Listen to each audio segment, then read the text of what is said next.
Welcome.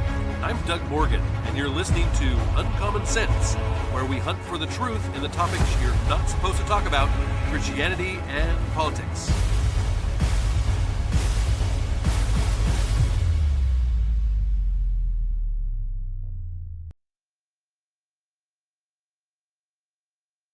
I was told by a never Trumper before the 2016 election that Donald Trump would take the Republican Party down.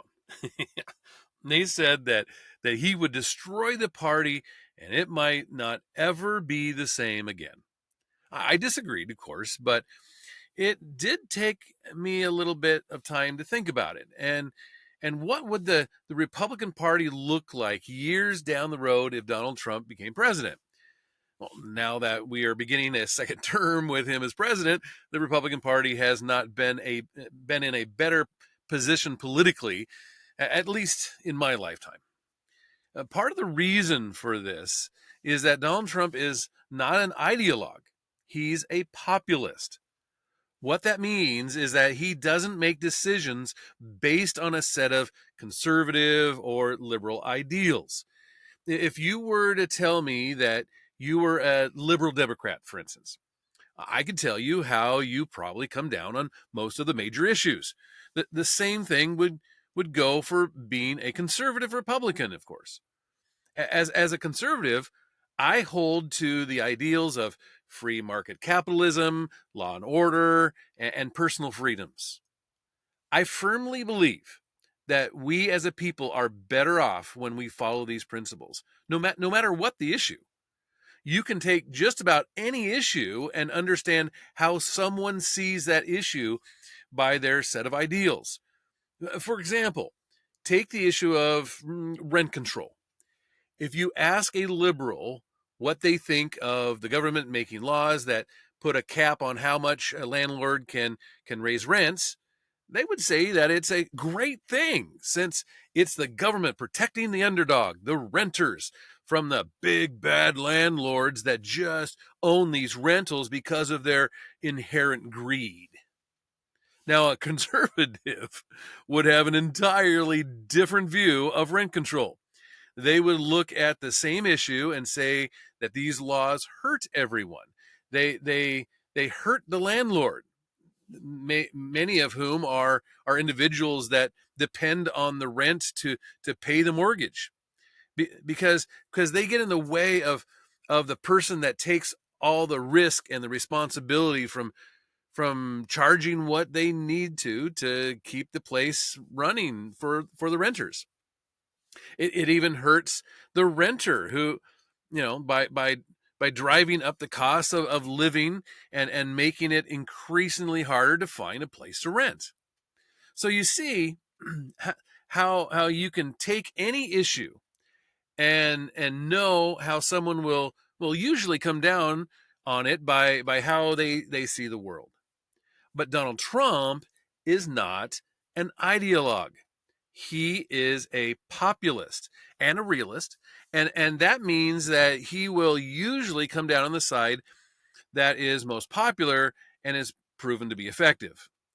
Since the majority of the nation is still conservative, he's going to promote conservative things usually. Take the rent control issue again. He comes down on the side of opposing these laws because they're not popular with the average American, and they have been proven not to work everywhere that they've been tried. So there's that.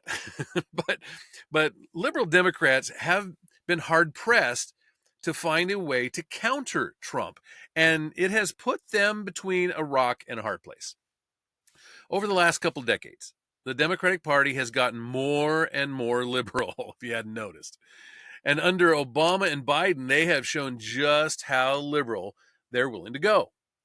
After Trump's presidential win last year, they're like a rudderless boat on a windy sea.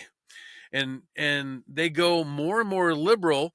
If they go more and more liberal, like many of their party want them to, they alienate most American voters. And if they take a turn to the center, they look like hypocrites that are just rolling over for a strong Republican leader. President Trump's address to Congress last month was a good example of this.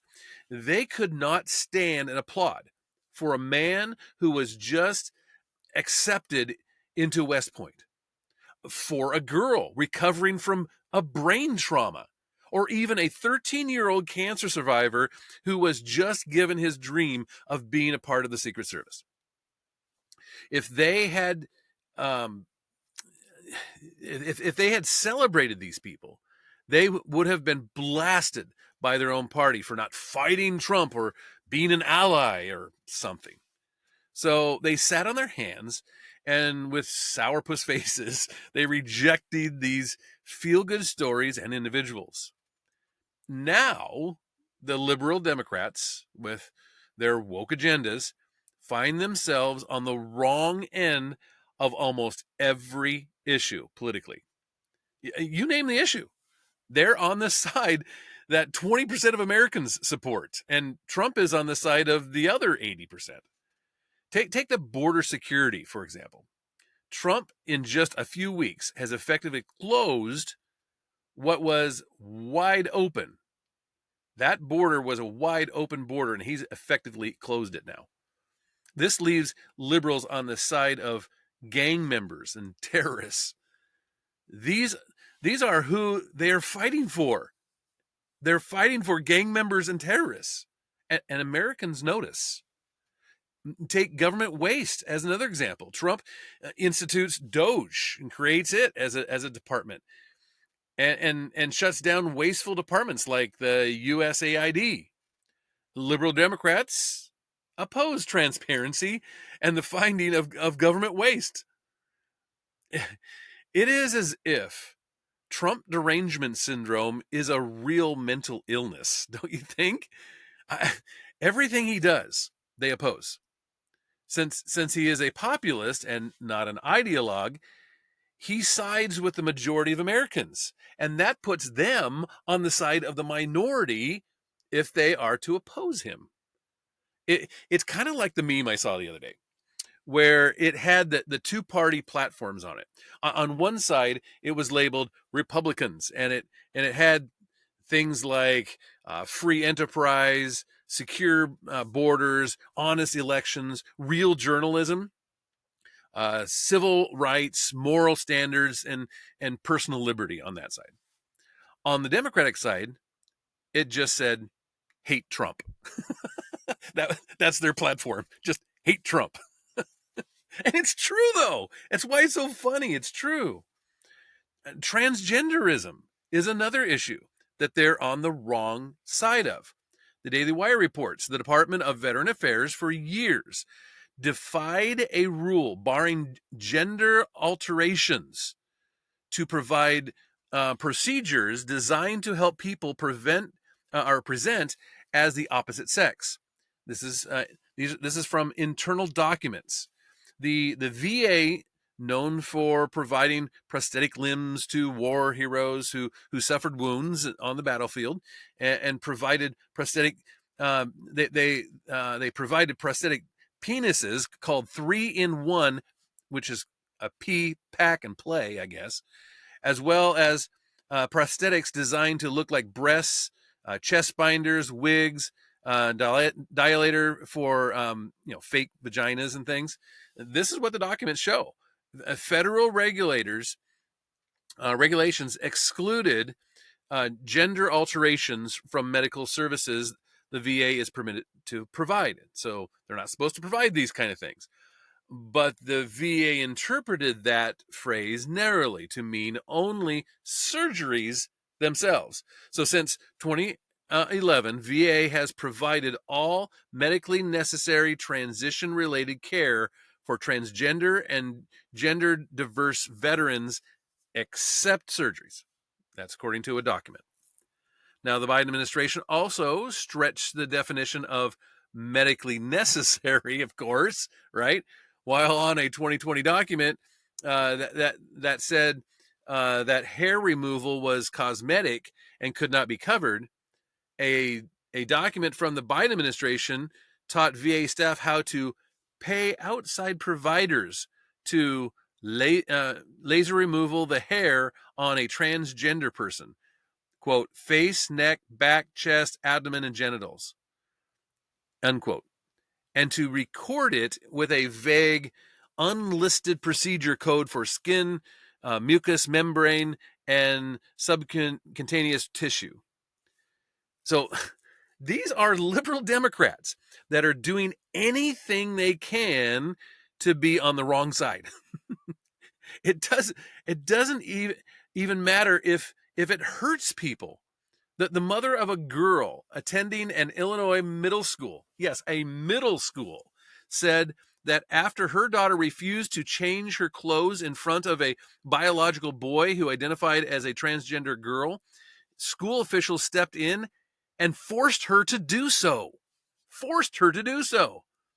Nicole Gorgas is her name, and she told the story of what she said happened to her 13-year-old daughter and the other girls at Shepherd Middle School while speaking at a Deerfield School District 109 school board meeting on Thursday.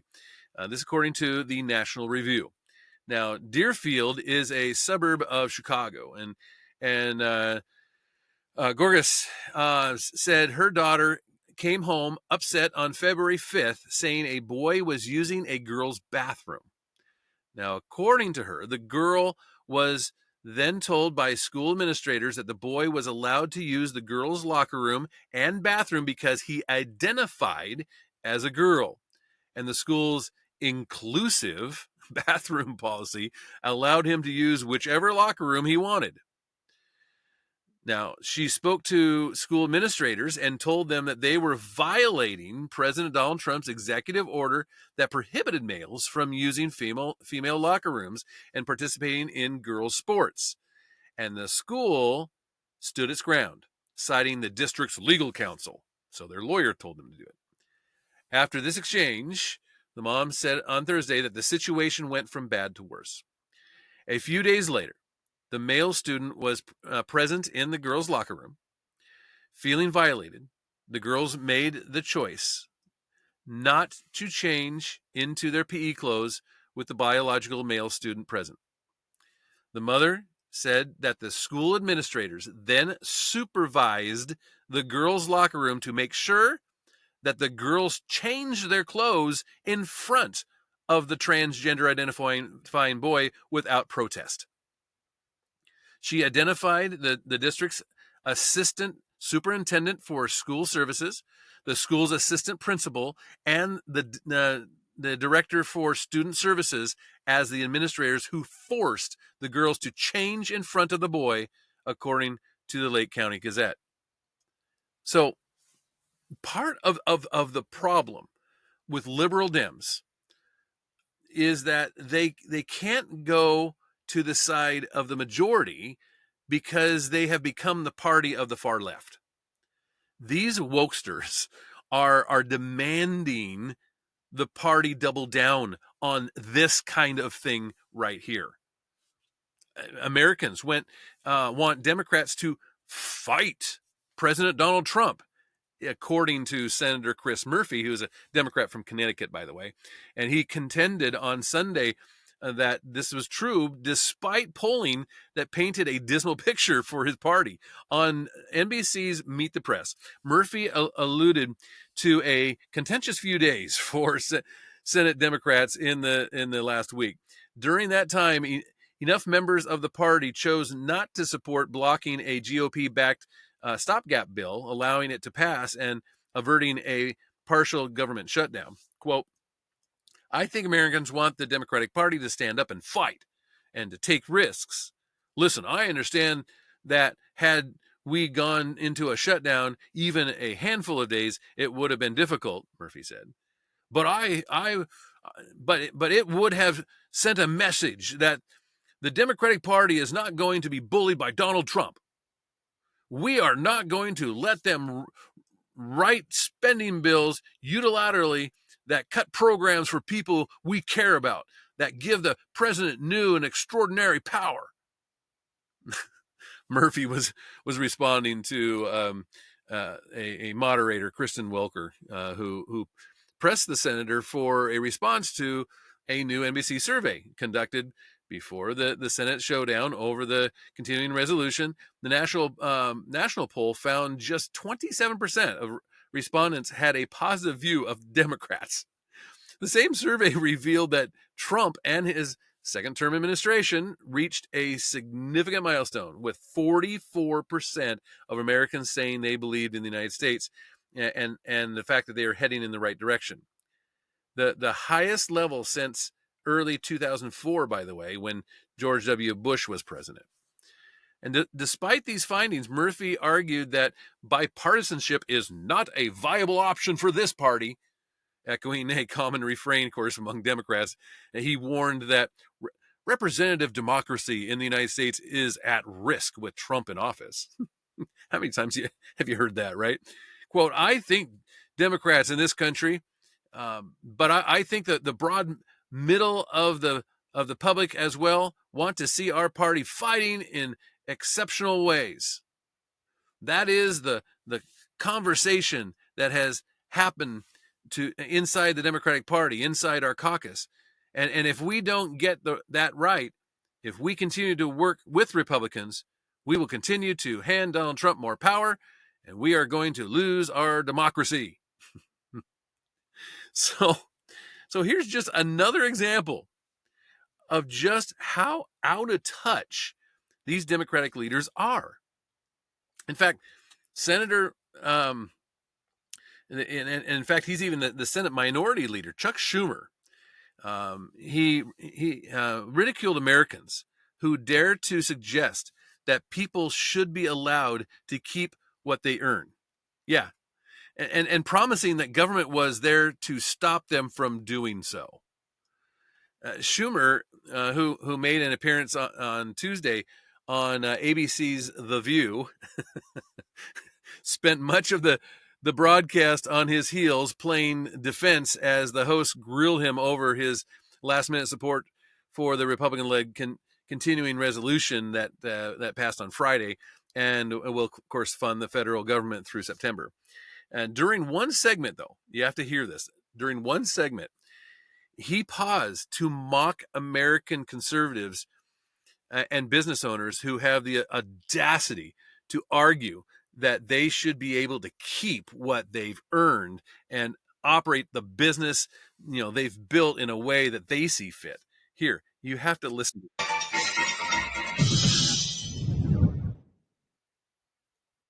And you know what their attitude is? I made my money all by myself. How dare your government take my money from me? I don't want to pay taxes. Or I built my company with my bare hands. How dare your government tell me how I should treat my customers, the land and water that I own, or my employees? They hate government. Government's a barrier to people, a barrier to stop them from doing things. They want to destroy it. We are not letting them do it, and we're united. Okay. That is crazy, right? In an opinion piece by Ben Shapiro from the Daily Wire, he says this. He says, so the Democrats are continuing to move over to the left. This reflects a serious problem in the Democratic Party. They do not know which way to move. They are stuck because of identity politics and largely because of immigration. They are now stuck in a rut of their own making, and it is very difficult to break out of that rut. As a result, Democrats are thrashing against the box of reality. Former Bill Clinton pollster Mark Penn points out the Democratic Party is more unpopular than they've been any time in his lifetime, saying, quote, I have never seen anything like this. This is a record low for the Democratic Party in terms of favorability. Democrats are trying to figure out exactly to whom they should turn in the wake of Donald Trump's victory and the fact that he's now steamrolling through his agenda. Do they turn back to the supposedly moderate types, the Joe Biden types? Or should they double down on Kamala Harris, who is still wandering the landscape?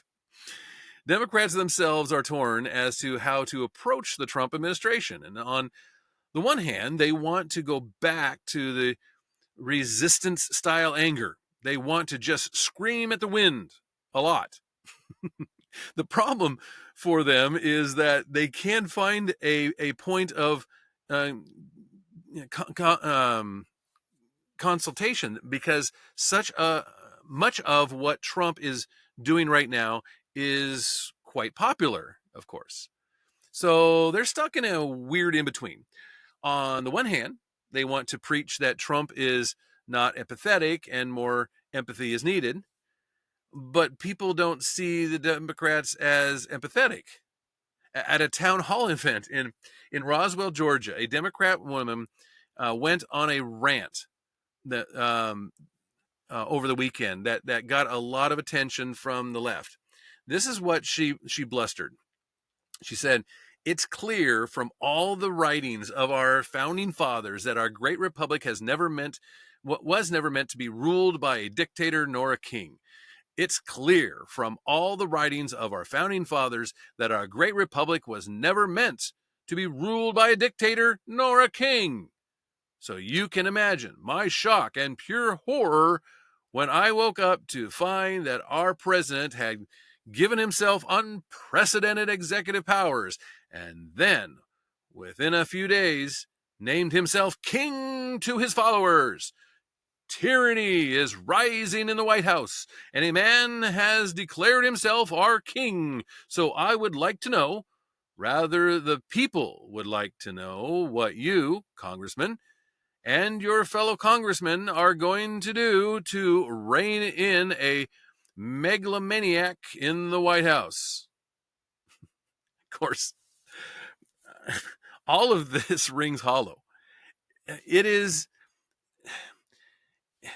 sound and fury signifying almost nothing at this point, because the Democratic Party does not know what it stands for. On the one hand, they want to say they are for everyone. On the other hand, they want to push identity politics. On the one hand, they want to talk about no dictatorship. And on the other hand, they want government to control every part of Americans' lives. On the one hand, they want to rave that Trump is breaking down foreign policy. And on the other hand, they want to surrender almost everywhere. So, which is it? Well, I would say that our answer to this question may have just come in the form of a recent poll. This comes from the Daily Mail. It says MAGA World is practically giddy after a poll showed progressive Democrat representative AOC, Alexandria Ocasio-Cortez, was viewed as the person who best reflects the Democratic Party's core values. Yeah, AOC. In the latest CNN poll, this is a CNN poll, Democrats and Democratic-leaning independents were asked which one person best reflects the core values of the Democratic Party today. The open-ended question found the progressive New York lawmaker was viewed as the one person that best reflected the party. Whoa. If this is true, you've got problems as a party. She beat out the former vice president and 2024 Democratic presidential nominee Kamala Harris, as well as other Democrats who've been floated as potential 2028 contenders. AOC, who's like, I think 35 now, came in first place with 10%, while Harris was second with 9%. Get this, Senator Bernie Sanders. I mean, Bernie Sanders, he's like the socialist / communist. He came in third with 8%, while the House Minority Leader Hakeem Jeffries, who's just crazy, was in fourth place with 6%. Former President Barack Obama, who, of course, doesn't have anything to do right now, I mean, as far as elected positions, and Texas Congresswoman Jasmine Crockett, who's kind of like the new AOC, she's kind of the bright face right now. Well, they were tied for fifth place with 4%. Here, get this, and this is kind of interesting. California Governor Gavin Newsom, former Speaker Nancy Pelosi, Michigan Senator Elissa Slotkin, and Senate Minority Leader Chuck Schumer were all tied with 2%. Yeah, Gavin Newsom, 2% there. Another 15 Democrats, including some lawmakers and governors, each received 1% and things. As Democrats are largely split on who best reflects the party's values. A whopping 26% of respondents had no opinion, as Republicans control the House and the Senate and the White House, all of it. So Trump allies in mega world greeted the results with the poll as good news, as the progressive Democratic congresswoman closely aligned with Sanders has long accused of being too far left by some of the moderates in the party. Republicans, they posted a series of kind of giddy reactions on X from the poll results. They suggested, with AOC viewed as the Democratic Party leader, Republicans could win elections for years to come. Others claimed her being viewed as the Democratic leader would lead to more men abandoning the party. He called the results brutal for Democrats. He claimed the New York Congresswoman is totally out of touch with most Americans. And AOC leading the pack comes as she has been one of the fiercest critics of course, Senate Minority Leader Chuck Schumer for caving to the Republicans last week over the government funding bill. The New York Congresswoman said Democrats are feeling a sense of betrayal after Schumer and 9 other Senate Democrats voted to advance the House GOP bill without extracting a single demand. But the CNN poll found Democrats have their lowest approval ever recorded in the polling, as more Democrats are disapprove of their own party. It showed more Democrats and Democratic-leaning independents want their party doing more to fight back against the Trump agenda rather than work with Republicans. And the results are a major shift from the beginning of Trump's first term and signals more Democrats are aligned with AOC's approach than Schumer's from last week's funding showdown.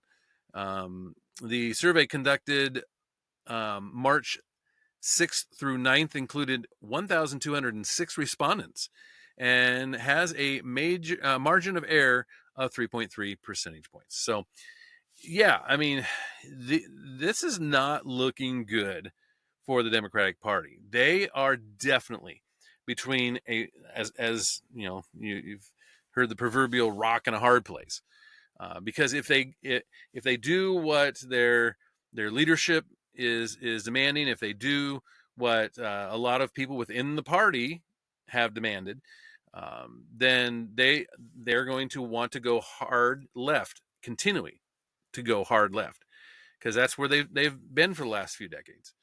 But if they do that, what are they going to do? They're going to isolate most Americans and most American voters. So how about going toward the middle and, not going so far left? Well, if they do that, I mean, look at Gavin Newsom. Gavin Newsom, on his podcast, started saying things that everybody knew weren't true. We've covered some of that on this podcast, but he's trying to look more moderate. Well, he's getting blasted for it.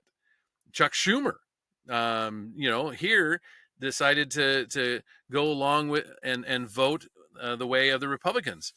He's getting blasted for it, even though it was the right thing to do. So yeah, they're in a death spiral. It looks like almost at this point. And really, to be honest, I mean, as Christians, we are to see the world through the lens of the Bible.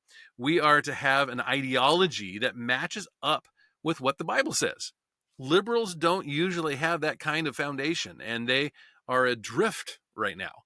They are being placed on the wrong side of almost every issue politically by a populist president that can do no wrong right now. And it'll be really interesting to watch both Republicans and Democrats But just to see, I mean, how long this is going to go in this direction, because there's not a real visible way out for Democrats right now, and this is what they've become. They've become the party of the minority, and that's not going to be good for them politically. So anyway, I'd love to hear from you on it. Of course, you can always get a hold of us and let us know what you feel on issues like this. UncommonSensePodcast.com. We're also on YouTube, and you can listen to us anywhere where you get your podcasts. Thank you very much for listening.